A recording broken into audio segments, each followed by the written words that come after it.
The first sign that something was wrong came from the Corvallis orbital station above the planet Dreshen. A maintenance crew of 6 human engineers had been assigned there for the past 4 cycles, keeping the station's atmospheric recyclers running and its power grid stable. They were quiet, reliable people who did their work without complaint. The Corvallis barely noticed them most of the time. Then one morning, without warning, the crew packed their tools, boarded their shuttle, and left.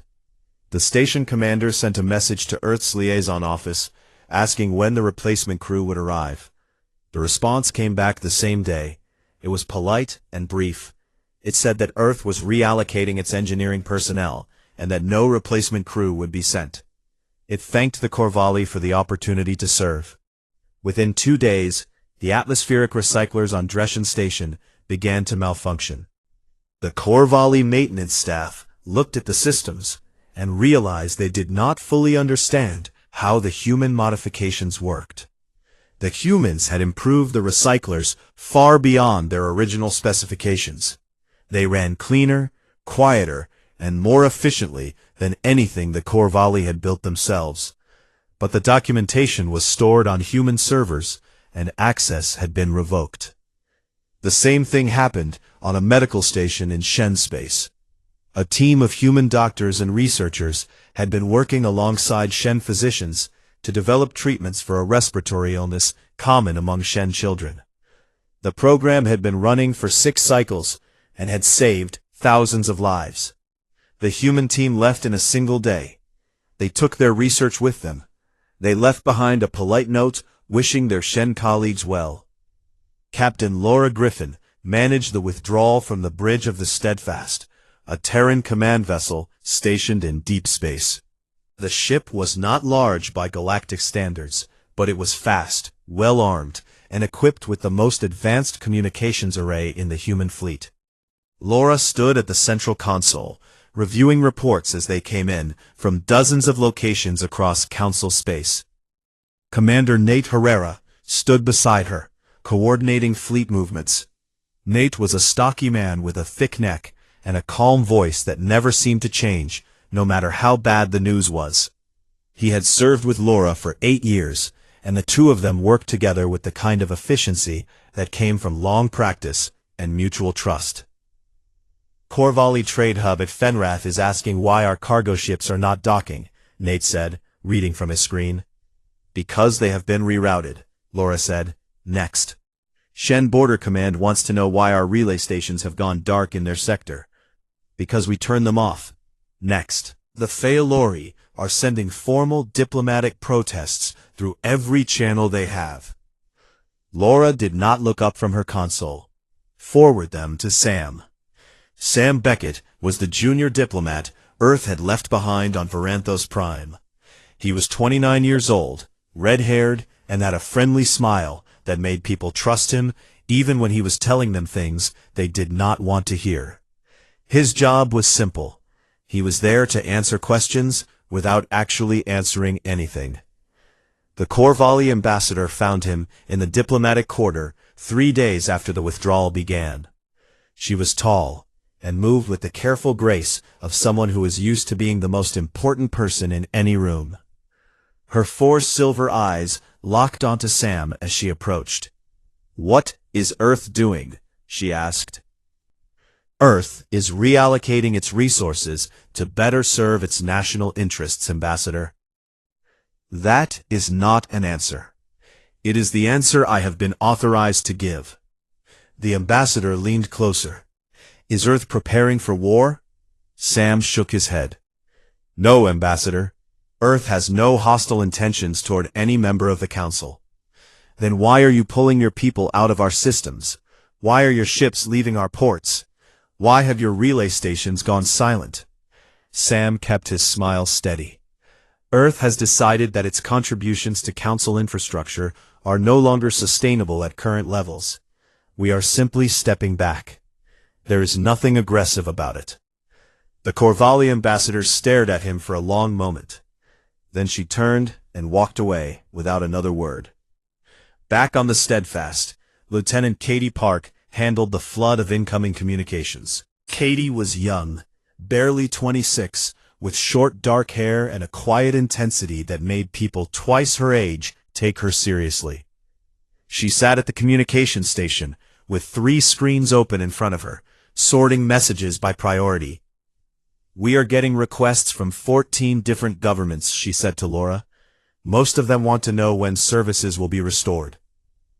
Tell them we appreciate their patience, and that Earth will provide updates as they become available." Katie typed the response and sent it out. She paused. "Commander, the Tessic government is asking specifically about the medical research team. They say the plague situation on their homeworld is getting worse." Laura was quiet for a moment. She knew about the plague. She knew that Dr. Ben Aldridge and his team had been making real progress before the recall order came through. Ben had not wanted to leave. He had argued with Laura directly. She had told him the decision was not hers to make.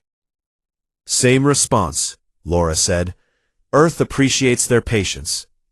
Katie nodded and sent the message. She did not look happy about it. The days turned into weeks. The weeks turned into a full cycle. And slowly, painfully, the galaxy began to understand what it had lost.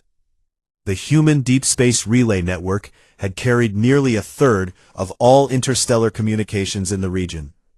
When it went dark, the effect was like cutting a major highway through a city. Traffic did not just slow down, it collapsed. Messages that once took minutes to cross between systems now took hours, sometimes days.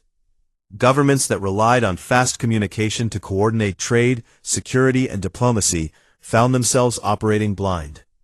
The human trade fleet had been one of the largest independent merchant operations in the galaxy. Human ships carried everything from advanced construction materials to agricultural seed stock to medical supplies. They were fast, reliable, and cheap. When those ships stopped coming, prices on Corvalli and Shen markets doubled within weeks. Goods that had once been common became scarce. Factories slowed. Hospitals ran low on supplies. And through all of it, Earth said nothing. No threats, no demands, no ultimatums, just silence. Danny Callahan followed the reports from his office on the colony ship Meridian, orbiting a human settlement world far from Council space. He read every update Laura sent him. He studied the economic data, the diplomatic traffic, the intelligence reports from the border systems where the Dravari continued to build up their forces. He felt the weight of what he was doing. He knew people were suffering. He knew the Tessic were dying. He knew that good men like Ben Aldridge were sitting on their hands, wanting to help, being told they could not. But Danny also knew something else. He knew that for 11 cycles, humanity had given everything it had to the Council. It had built, healed, mapped, translated, supplied, and supported dozens of civilizations. And when humanity had asked for one thing, just one vote, one fleet, one act of collective courage, the Council had turned its back.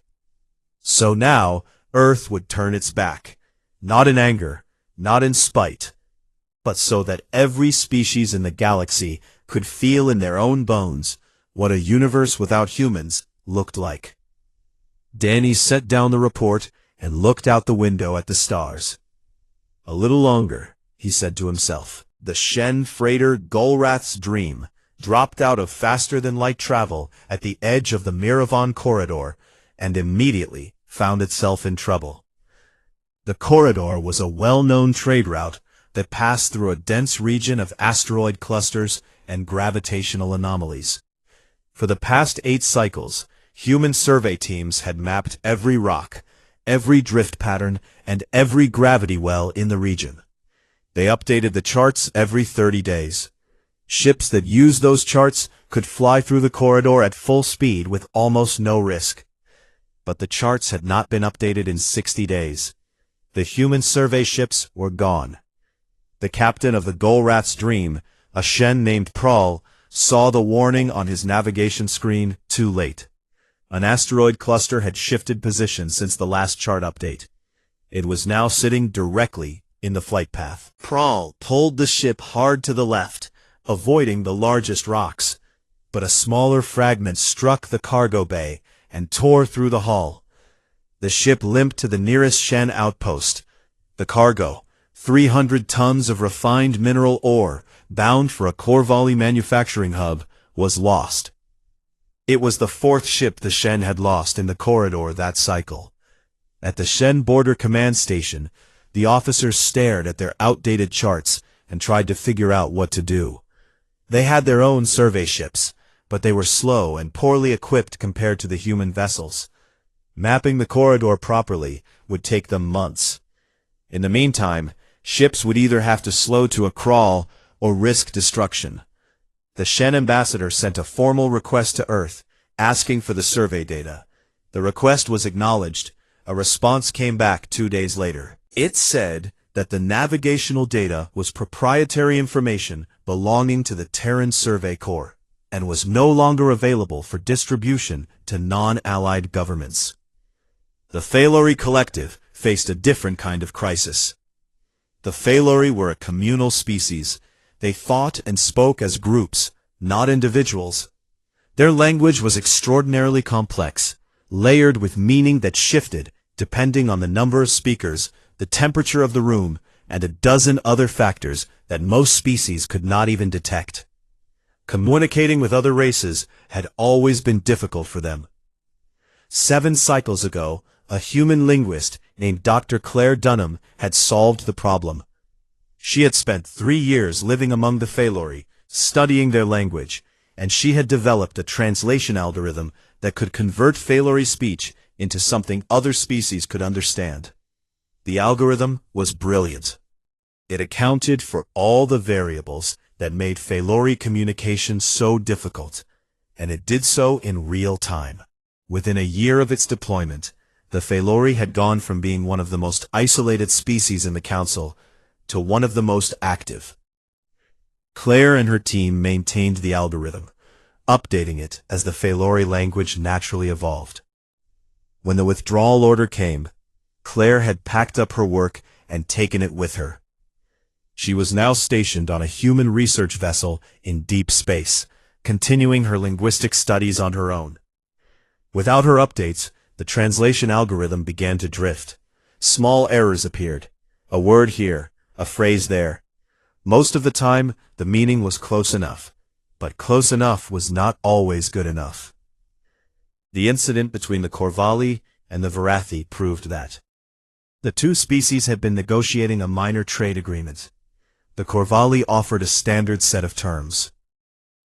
The Varathi, speaking through the degraded translation system, received a version of those terms that made it sound like the Corvalli were demanding exclusive access to Varathi mining rights.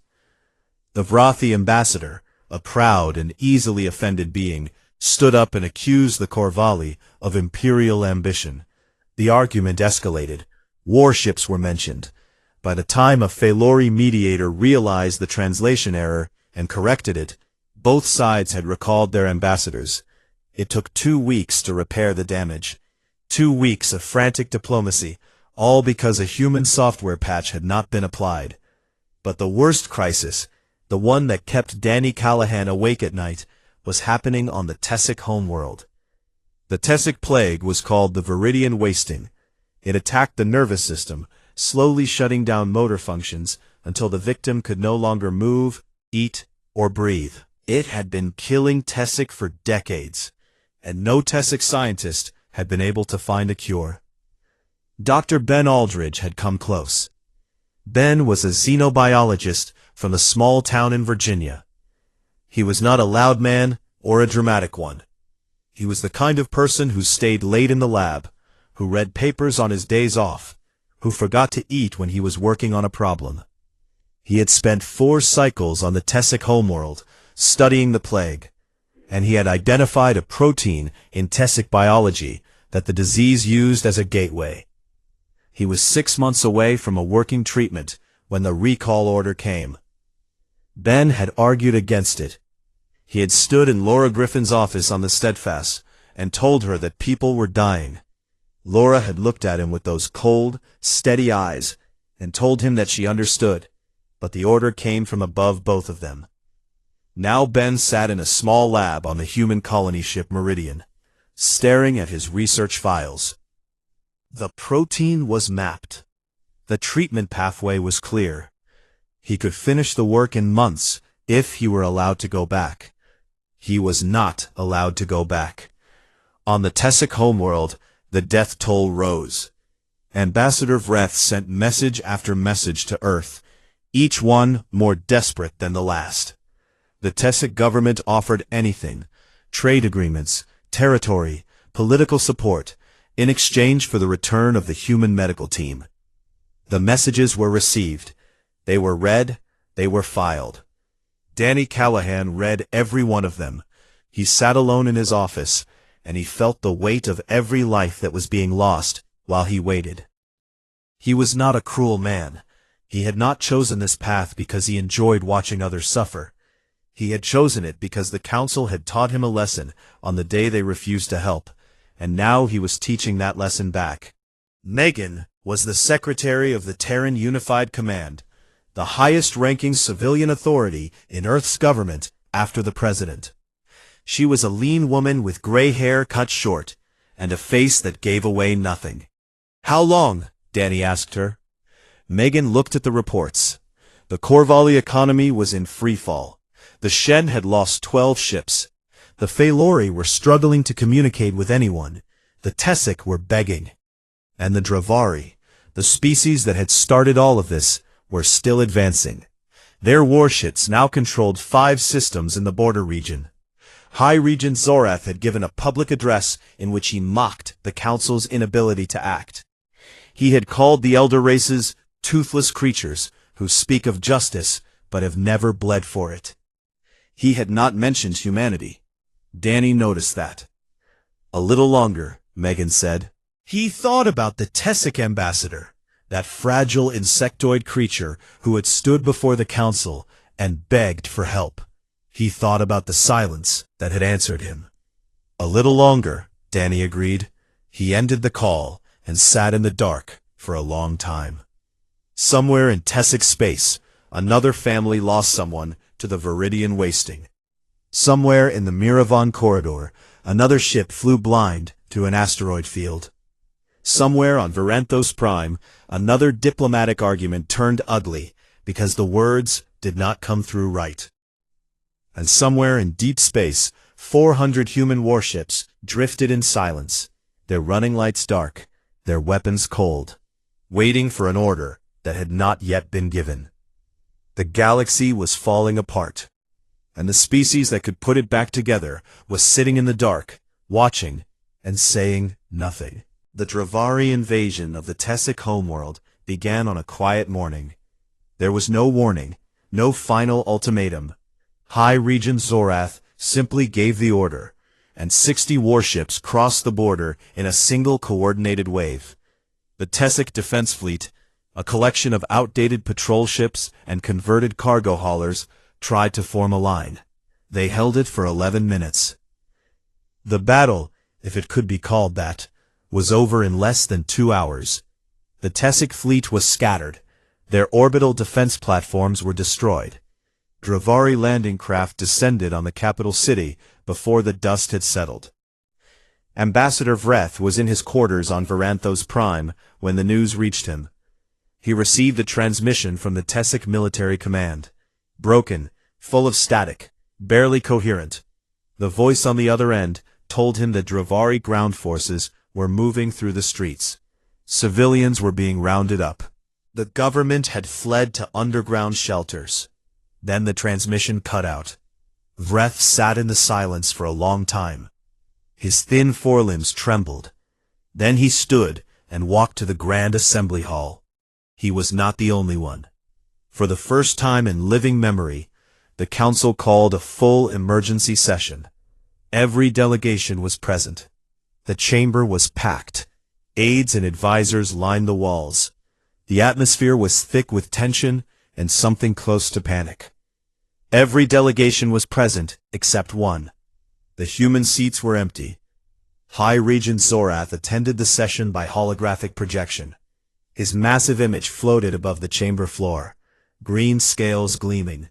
yellow eyes half closed with satisfaction. He addressed the council with the ease of someone who knew he had already won. He declared the Tessic homeworld a Dravari protectorate. He called it a natural extension of Dravari territory. He said the Tessic people would be treated fairly under Dravari law, provided they did not resist. He said that any council member who objected was welcome to send their fleet to challenge him. He waited. The chamber was silent. The Shen ambassador looked at his hands. The Faelori murmured among themselves, their shared voice too quiet to carry. The smaller delegations, the Vrathi, the Olu, the dozen minor species who depended on the council for protection, sat frozen in their seats, wondering if they would be next. Zorath smiled. It was the smile of a predator watching prey that had forgotten how to run. Then the Corvalli ambassador stood. Her name was Sethal. She was old by Corvalli standards. Her silver skin faded to a pale gray. Her 4 eyes clouded at the edges. She had served on the council for 30 cycles. She had watched humanity arrive, take its modest seat, and quietly begin doing the work that nobody else wanted to do. She had voted to abstain when Danny Callahan asked for help. She had regretted it every day since. Now she stood in the center of the chamber and spoke in a voice that carried to every corner. She did not address Zorath. She did not address the crisis. She addressed the empty human seats. "We made a mistake," she said. "We made it together, and we have all paid for it. Our shipping lanes are dark. Our communication networks are fractured. Our hospitals are failing. Our people are frightened."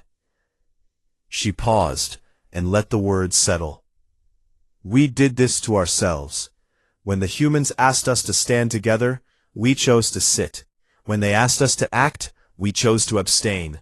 We treated them as the youngest and least important voice in this chamber, and we were wrong."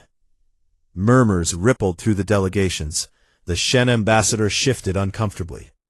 Sethal continued, "I am placing a formal motion before this council. I propose that we invite the human delegation to return, not as a junior member, but as a senior partner with full veto authority over council decisions." The chamber erupted. The Shen ambassador was on his feet immediately. He called the proposal an insult to every species that had sat on the council for centuries before humanity had even left its home planet. The Faelori expressed concern about setting a precedent. 3 of the smaller delegations protested that they had not been consulted. Sethal let them talk. She let them shout and argue and wave their limbs. Then she raised one long silver hand, and her voice cut through the noise like a blade. Tradition did not map our shipping lanes. Tradition did not write our translation codes. Tradition did not develop the treatment for the Tessic plague. Humans did. And we let them walk away because we were too proud and too blind to see what they were worth. Her clouded eyes moved from face to face, from species to species. "Look at us," she said. "Look at what we have become without them. We cannot move our ships safely. We cannot speak to each other clearly. We cannot feed our people or heal our sick. And now the Dravari have invaded a sovereign world, and we sit here arguing about tradition." The chamber fell quiet. "I call for a vote," Sethal said. The vote was close. Several delegations abstained. A handful voted against. But when the count was finished, the motion passed. By a margin of 3 votes, the Galactic Council agreed to invite humanity back on new terms. The formal message was drafted and transmitted to Earth within the hour. It was long, carefully worded, and filled with diplomatic language that tried to make the invitation sound like a gesture of respect, rather than an act of desperation. The message traveled through the remnants of the interstellar communication network. It bounced between relay stations that were still functioning, was delayed twice by routing errors that would not have happened if the human network were still online, and finally reached the steadfast 6 hours after it was sent. Lieutenant Katie Park received it at her station. She read it once, then read it again. Then she forwarded it to Laura Griffin. Laura read it standing at the central console, her face expressionless. She forwarded it to Danny Callahan. Danny received the message in his quarters on the Meridian. He was sitting at his desk, eating a sandwich and reading intelligence reports. He set the sandwich down and opened the file. He read the council's invitation. He read the terms: senior partner, full veto authority, a formal acknowledgement of humanity's contributions to galactic infrastructure. He read the signatures of every delegation that had voted in favor. He sat with it for a long time. The room was quiet. Outside the viewport, stars drifted slowly past. Then he called Laura. "They are asking us to come back," he said. Laura's voice came through the speaker, calm and measured as always. "I saw the message. What do you think?" There was a pause. Danny could hear the faint hum of the steadfast systems in the background. "The question," Laura said, "is not whether they want us back. The question is whether we should go." Danny leaned back in his chair. He thought about the Tessic homeworld under Dravari occupation. He thought about Dr. Ben Aldridge, sitting in his lab, unable to help. He thought about Claire Dunham and her translation algorithms, about the ships lost in the Miravan corridor, about the thousands of small and large ways that humanity had held the galaxy together without anyone noticing. He thought about Megan Holt and the fleet, 400 warships that had been assembling in secret for the past 2 cycles, hidden in the deep void between stars, running without lights or active sensors, invisible to every detection system in the galaxy. "We go back," Danny said, "but not the way they expect." He ended the call and opened a new channel. This one was encrypted at the highest level available to the Terran Unified Command. "Megan," he said, "it is time." On the other end of the channel, Megan Holt smiled for the first time in months. "I will give the order," she said. And somewhere in the black emptiness between the stars, 400 ships began to move. The Grand Assembly Hall had never been this full. Every seat was taken. Every aisle was lined with aides, advisors, officers, and observers from all 42 member species. The gallery above the main floor, usually reserved for journalists and scholars, was packed shoulder to shoulder. The air recyclers hummed at full power, struggling to keep up with the body heat of so many different species crammed into one space. The Dravari holographic projection still dominated the center of the room. High Regent Zorath had kept his channel open, his massive image flickering above the floor, watching the proceedings with the lazy confidence of a conqueror. Then the doors at the far end of the chamber opened. Danny Callahan walked in first. He was not wearing a suit this time.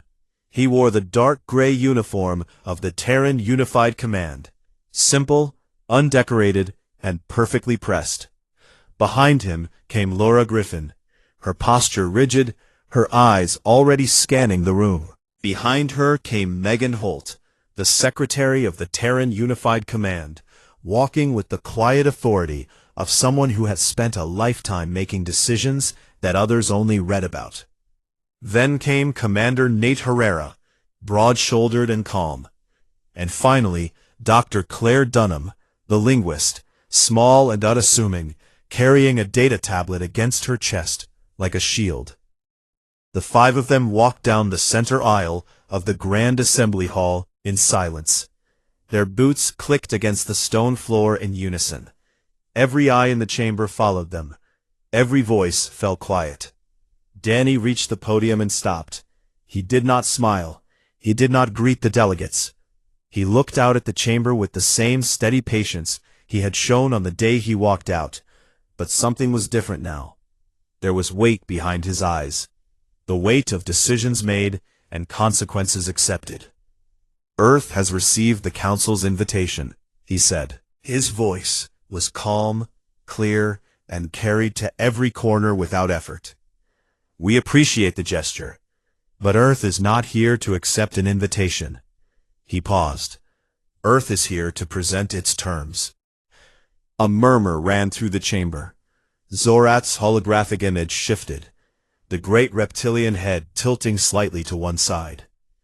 Danny continued without raising his voice. First, Earth will assume direct oversight of all galactic infrastructure systems that it originally built or maintained.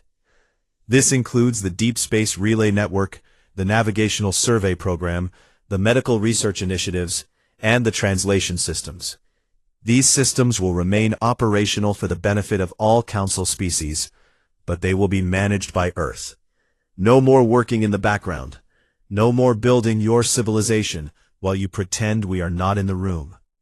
The Shen ambassador opened his mouth to speak. Danny looked at him, and the Shen ambassador closed his mouth. Second, the Dravari hegemony will withdraw all military forces from Tessic space within one standard cycle. All occupied territory will be returned. All prisoners will be released. This is not a request. Zorat's image leaned forward. His voice rumbled through the chamber like distant thunder. And who will enforce this demand, Ambassador? You? Your little farming world? Danny did not answer. He looked at Laura. Laura Griffin stepped to the podium, placed her communicator on the surface, and pressed a single button. Every display screen in the Grand Assembly Hall activated at once.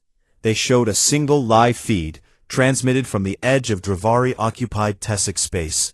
The image was clear and sharp. It showed open space, black and empty, dotted with the distant light of stars. And then the ships appeared. They came out of the dark like ghosts, massive gray shapes shedding their stealth fields one by one, each vessel lighting up on the display as its systems went active. First 10, then 50, then 100. Carriers the size of small moons. Battleships bristling with weapons that gleamed under running lights that had been dark for months. Support vessels, medical frigates, troop transports, and electronic warfare platforms. Row after row after row, stretching back into the void until the sensors could not count them all. 400 warships, the Terran Third Fleet. Commander Nate Herrera's voice came through the speakers, broadcast live from the bridge of the fleet's flagship. It was the same voice that had coordinated the quiet withdrawal of human engineers and doctors. Steady, professional, and completely without fear. Terran Third Fleet standing by, he said. The chamber did not erupt. It did not shout or argue or protest. It went absolutely, perfectly still. Zorat stared at the screens. His yellow eyes moved from ship to ship, counting, calculating. His jaw tightened. The confidence that had sat so easily on his face a moment ago was gone, replaced by something he had not felt in a very long time. He sat down without a word. Danny presented the third condition. The Council will be restructured. The old system of rank based on the age of a civilization is finished. From this day forward, representation on this council will be based on contribution. Not how long your species has existed, not how many wars you have fought, but what you have given to the collective welfare of every species in this room. He looked at the Corvalli ambassador. Sethal met his gaze and gave a slow, deliberate nod. Danny stepped back from the podium. The chamber was silent. Nobody moved. Nobody spoke. The Corvalli ambassador stared at the fleet on the display, her 4 faded eyes wide. She turned to the Shen ambassador beside her and whispered something. The Shen ambassador did not respond. He was sitting perfectly still, his hands flat on the table in front of him, staring at nothing. And then, slowly, the horror began to spread through the chamber. It was not the fleet that frightened them. The Dravari had a powerful navy. The Shen had warships. Even the Corvalli maintained a respectable defense force. A large fleet was impressive, but it was not, on its own, terrifying. What was terrifying was what the fleet represented. Earth had built this fleet while running the galaxy's communication network, while mapping its trade routes, while staffing its hospitals and translating its languages and feeding its supply chains. Earth had done all of that work. The invisible, thankless, endless labor that kept civilization functioning. And at the same time, quietly, without anyone noticing, it had assembled the most powerful military force the region had ever seen. The resources required to do both were staggering. The planning, the discipline, the industrial capacity. It was beyond anything the elder races had imagined possible, from a species that had only been in space for a few centuries. They had looked at humanity and seen a useful junior partner. A species that was good with its hands, that worked hard, that did not complain. They had been grateful for the help, in the way one is grateful for a reliable piece of machinery, appreciative but never truly respectful. Now they understood. Humanity had never been the junior partner. Humanity had never been the newcomer learning how things worked. Humanity had been the foundation, the one holding everything up. And they had done it so quietly, so competently, and so completely that no one had realized the truth until they let go. And even then, even while walking away, even while the galaxy crumbled, they had been building. Danny Callahan stood at the podium one last time. He looked out at the silent, stunned chamber, and when he spoke, his voice was quiet. Earth walked away, so that you could see what the galaxy looks like without us. Now you know. He paused. The silence was absolute. We are not asking for your gratitude. We are not asking for your approval.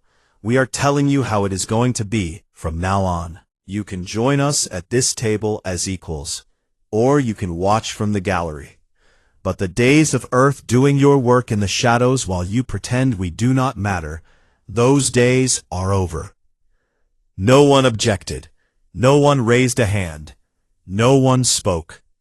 Then from the far side of the chamber, Ambassador Vreth rose from his seat. The Tessic ambassador was small and frail. His thin limbs shook as he stood. His people were under occupation. His homeworld was burning. He had begged this same chamber for help and been ignored.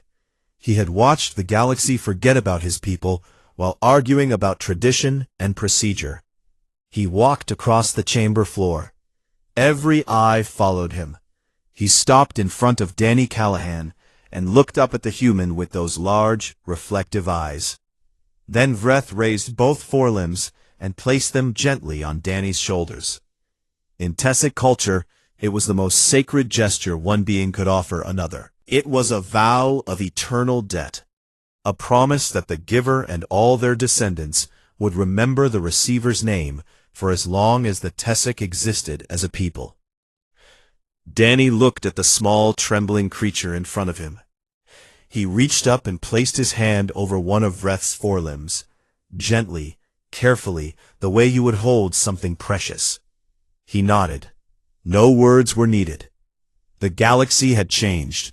Everyone in that chamber knew it.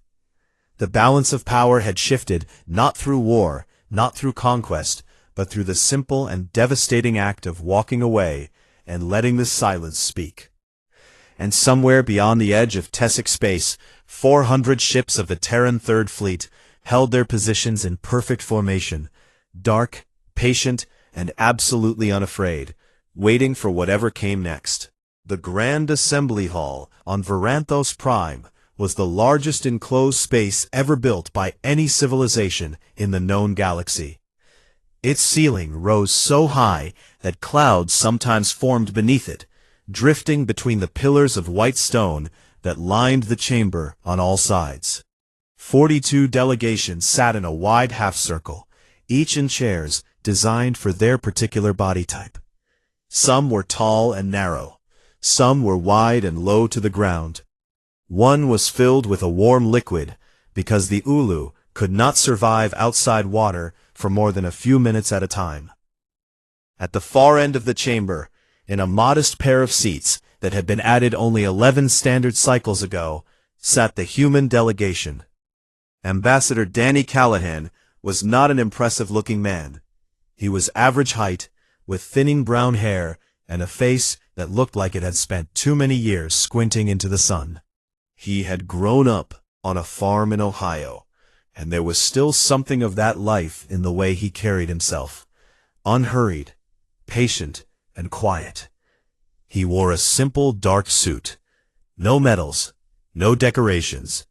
He sat with his hands folded on the table in front of him and watched the proceedings with the calm attention of a man who had learned long ago that listening was more useful than talking. Beside him sat Captain Laura Griffin. She was his chief advisor and his opposite in almost every way. She was tall, sharp-featured, and carried herself with the rigid discipline of someone who had spent 20 years in the Terran Navy. Her eyes moved constantly across the chamber, reading faces and body language the way a pilot reads instruments. She had a tablet in front of her, and every few minutes she would tap something on it and slide it toward Danny without a word.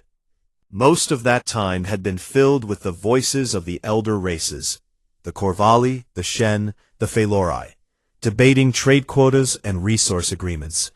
It was dull, procedural work, and Danny sat through it without complaint. Then the Tessic ambassador asked to speak. The Tessic were a small species, insectoid in shape, with thin limbs and large reflective eyes that made them look permanently startled. Their ambassador was called Vreth, and when he rose to address the chamber, his voice was barely above a whisper. The translation system carried it to every seat, but it could not hide the fear beneath the words. Vreth explained that the Dravari hegemony had moved warships into 3 neutral border systems. These systems were home to the Tessic, the Olu, and the Vrathi. None of them had been consulted. None of them had been warned. Dravari patrols had already begun stopping civilian ships and demanding identification. 2 Tessic trading vessels had been boarded and searched. Vreth placed both of his forelimbs on the podium to steady himself. He asked the council for help. He asked for a joint peacekeeping fleet to be sent to the border systems. He said his people could not defend themselves alone. When he finished, the chamber was quiet for a long moment. Then High Regent Zorath of the Dravari hegemony stood. Zorath was enormous. He stood nearly 3 meters tall, covered in dark green scales that caught the light like polished stone. His voice was deep and unhurried, and it carried the weight of a civilization that had been conquering its neighbors for longer than most species had been capable of space travel. He dismissed Vreth's concerns with a wave of one massive clawed hand. He called the border systems a Dravari matter. He said the patrols were routine security operations. He suggested that the Tessic ambassador was exaggerating out of ignorance and fear. He sat down. Danny watched all of this. Laura slid the tablet toward him again. On it was a summary of intelligence gathered by Earth's Deep Space Monitoring Network. The data was clear. The Dravari had moved more than 60 warships into the border region over the past 3 cycles. Supply lines were being established. Ground forces were being staged on transport carriers. This was not a security operation. This was the early phase of an invasion. Danny read the report. He looked at Laura. She gave a small nod. He pressed the button on his desk that requested the floor. When the system recognized him, a few of the elder delegates shifted in their seats. Humanity was still new here. When the human ambassador spoke, it was usually to ask questions or to offer modest proposals. Danny had never raised his voice in the chamber. Some of the older races privately considered him unremarkable. Danny stood. He thanked the chair for recognizing him. Then he addressed the full council in a calm and steady voice. He said that Earth had reviewed the situation in the border systems. He said that the intelligence available to his government suggested that the Dravari military buildup was not routine. He said that the Tessic, the Ulu, and the Vrathi were facing a genuine threat to their sovereignty. Then he asked his question. Will this council vote to deploy a joint peacekeeping fleet to the border systems? The question hung in the air. The Corvalli ambassador, a tall being with silvery skin and 4 narrow eyes, spoke first. She expressed concern, but noted that the Corvalli economy was under strain. Deploying a fleet would be expensive. She abstained. The Shen ambassador, a heavy-set creature wrapped in ceremonial robes, said that the Shen Federation did not believe this matter fell within its area of responsibility. He declined. The Phalori Collective, speaking through a shared voice that emerged from a cluster of small glowing organisms, expressed deep sympathy for the Tessic people.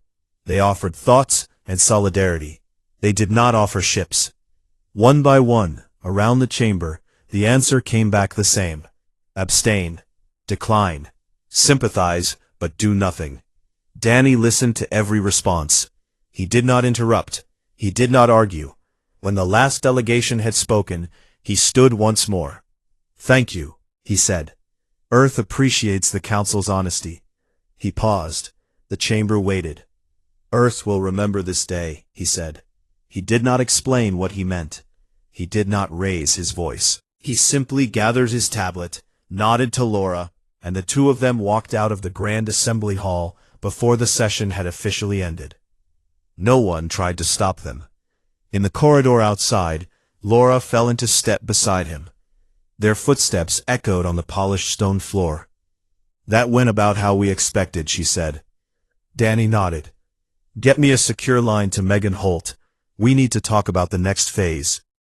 Laura pulled out her communicator and began making the call. Behind them, through the heavy doors of the assembly hall, the council continued its session. But a strange unease had settled over the chamber. Several delegates exchanged glances. The Tessic ambassador sat motionless in his seat, staring at the empty chairs where the humans had been. No one can say exactly why, but the room felt different now. Something had shifted, and not one of them could name it.